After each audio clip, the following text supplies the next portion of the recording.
Police ಧ್ವಜ ದಿನಾಚರಣೆ ಹಾಗೂ ಮುಖ್ಯಮಂತ್ರಿಗಳ ಪದಕ ಪ್ರದಾನ ಸಮಾರಂಭ ಇದರಲ್ಲಿ ಭಾಗವಹಿಸಿರ್ತಕ್ಕಂಥ ಗೃಹ ಸಚಿವರಾದಂಥ ಮಾನ್ಯ ಡಾಕ್ಟರ್ ಜಿ ಪರಮೇಶ್ವರ್ ಅವರ, ಗೃಹ ಇಲಾಖೆಯ ಅಪರ ಮುಖ್ಯ ಕಾರ್ಯದರ್ಶಿಗಳಾದಂಥ ಶ್ರೀ ಉಮಾಶಂಕರ್ ಅವರ,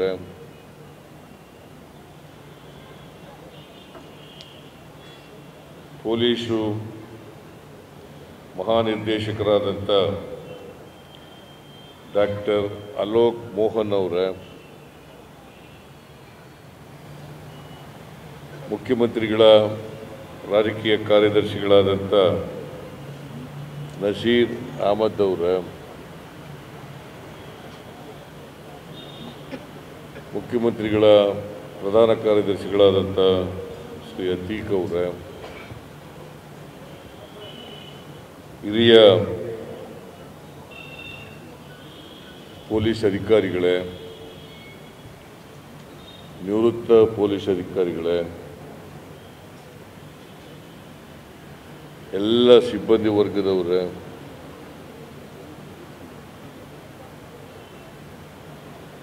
ಪೊಲೀಸ್ ಇಲಾಖೆಯ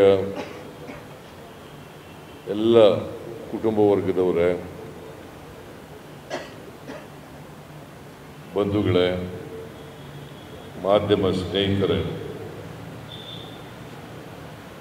ಎಲ್ಲರಿಗೂ ನಮಸ್ಕಾರ. ನಾನು ಪೊಲೀಸ್ ಧ್ವಜ ದಿನಾಚರಣೆ 2025 ಮತ್ತು ಮುಖ್ಯಮಂತ್ರಿಗಳ ಪದಕ ಪ್ರದಾನ ಕಾರ್ಯಕ್ರಮದಲ್ಲಿ ಅತ್ಯಂತ ಸಂತೋಷದಿಂದ ಭಾಗವಹಿಸಿದ್ದೇನೆ.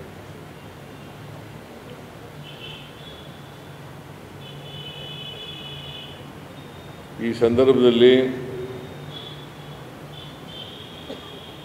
ಯಾರ್ಯಾರು ಪದಕ ಪುರಸ್ಕೃತರಿದ್ದಾರೆ ಅಂದರೆ ಕಳೆದ 2 ವರ್ಷ ಕೊಟ್ಟಿರಲಿಲ್ಲ, 2022, 2023,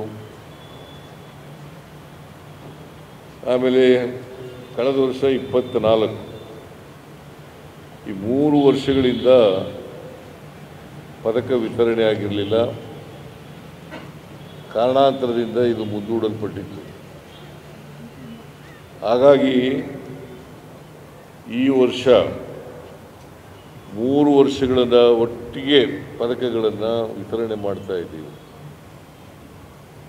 22ನೇ ಇಸ್ವಿ, 23ನೇ ಇಸ್ವಿ, 24ನೇ ಇಸ್ವಿ ಈ 3 ವರ್ಷಗಳ ಪದಕ ವಿಜೇತರಿಗೆ, ಯಾರ್ಯಾರು ಪದಕವನ್ನು ಪಡ್ಕೊಂಡಿದ್ದಾರೆ ಎಲ್ಲ ಪುರಸ್ಕೃತರಿಗೆ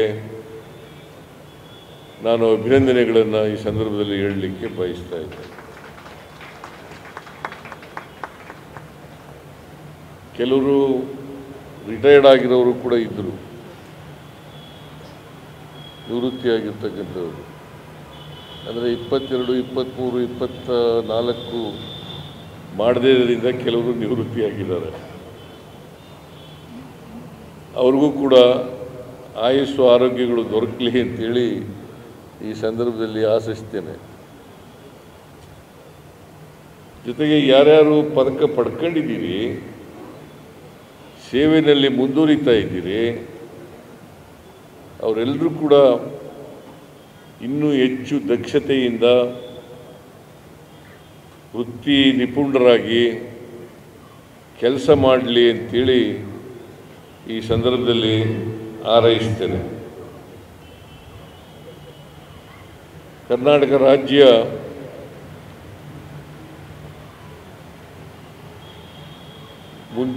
ಮುಂದುವರಿದ ರಾಜ್ಯಗಳಲ್ಲಿ ಮುಂಚೂಣಿನಲ್ಲಿರ್ತಕ್ಕಂಥ ರಾಜ್ಯ ಅಂತಕ್ಕಂಥ ಮಾತುಗಳನ್ನು ಹೇಳಲಿಕ್ಕೆ ಬಯಸ್ತಾ ಇದ್ದೆ. ಇವತ್ತು ಕರ್ನಾಟಕ ರಾಜ್ಯ ಅಭಿವೃದ್ಧಿ ಪಥದಂತ ಸಾಗಬೇಕಾದ್ರೆ,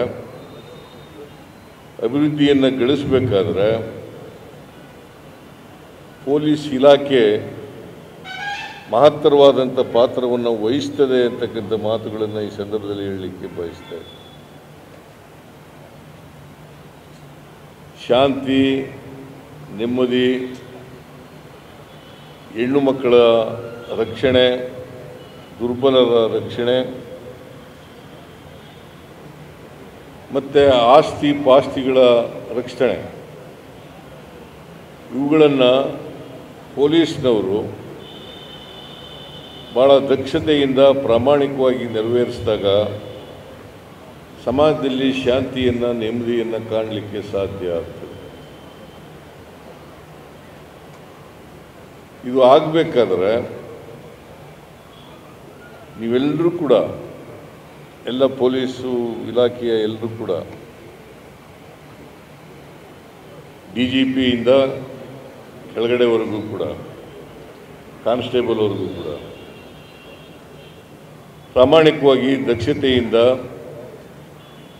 ಕರ್ತವ್ಯ ನಿಷ್ಠೆಯಿಂದ ಕೆಲಸ ಮಾಡಿದಾಗ ಅಪರಾಧಗಳು ನಿಯಂತ್ರಣ ಆಗ್ತವೆ. ರಾಜ್ಯದಲ್ಲಿ ಅಪರಾಧಗಳು ಇಳಿಮುಖ ಆಗ್ತವೆ. ಅಪರಾಧಗಳು ಕಡಿಮೆ ಆದಾಗ ನಾವು ನೆಮ್ಮದಿ, ಶಾಂತಿಯನ್ನು ಸಮಾಜದಲ್ಲಿ ಕಾಣಲಿಕ್ಕೆ ಸಾಧ್ಯ ಆಗ್ತದೆ. ಆ ಕೆಲಸವನ್ನು ಮಾಡಬೇಕು ಅಂತೇಳಿ ಈ ಸಂದರ್ಭದಲ್ಲಿ ಹೇಳಲಿಕ್ಕೆ ಬಯಸ್ತಾ ಇದ್ದೇನೆ. ಈಗಾಗಲೇ